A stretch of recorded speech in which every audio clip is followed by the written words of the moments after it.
तो कैसे हैं आप? मैं ठीक हूँ बेटा। और मेरी बाइक की हालत तो बहुत ख़राब हो गई होगी। बेटा, बाइक को देखकर तो लगता था कि आपके जिस्म की एक हड्डी भी सही सलामत नहीं बची होगी। देख ले मैं कितना सख्त जान हूँ। अरे बेटा, मैं तो आपके लिए बहुत दुआएं करता हूँ। बेटा, मेरी तो बड़ी दुआ है अल्लाह आपको ज़िंदगी दे, सेहत दे। आप इस घर के चिराग हैं। आपको पता है 3 दिन से इस घर में चूल्हा नहीं जला, किसी ने खाना नहीं खाया और साहब ने भी 3 दिन से एक लुक़मा तक नहीं खाया है।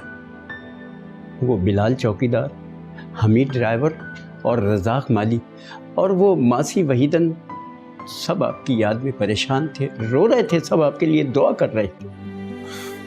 चलें अब चूल्हा जला लें, और ये जो पिछले 3 दिन से मुझे भुगत रही है ना, इसके लिए कुछ बना के लाएं। जी बेटा। अरे नहीं नहीं, प्लीज मेरे लिए कुछ मत बनाइएगा।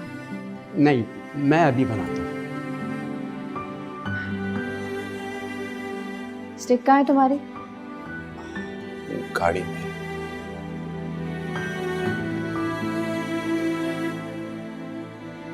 अच्छा, मैं तो तुम्हें सिर्फ घर तक छोड़ने आई थी, अब मैं चलती हूँ। इतनी सीढ़ियाँ चढ़ के आई हो, थोड़ी देर तो बैठ जाओ। तुमने नीचे क्यों नहीं कमरा शिफ्ट करवाया?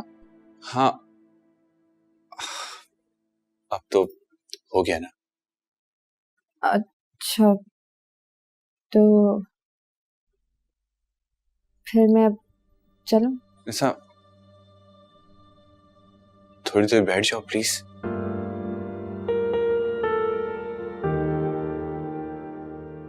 हम हॉस्पिटल में थोड़ी हैं, अब तो मुझे चलना चाहिए ना।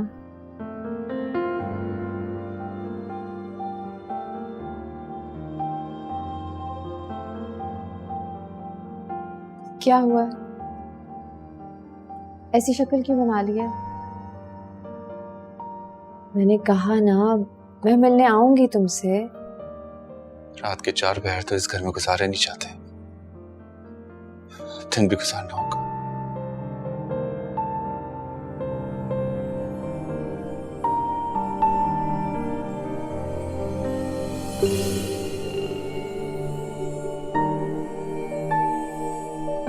तो फिर चलो मेरे साथ।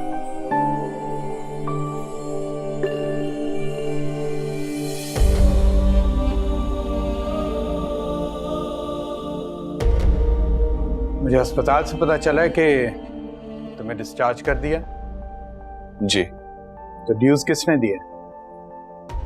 जिन्होंने एडमिट करवाया था। ज़रक खान ने? जी। मुझे बता तो दिया होता, इतना तो हक बनता था मेरा। आप बिजी बहुत थे। और मैं कहाँ बिजी था, तुम ये जानते हो? जी, जिसने फैज साहब की बेल करवाई है वो आया था मुझसे मिलने। और मैंने क्यों उसकी बेल कराई है ये तो नहीं बताया होगा उसने।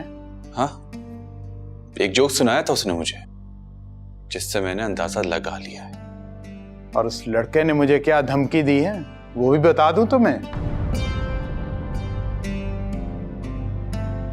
उसने कहा है कि तुम उसके बाप की बेटी से दूर रहो।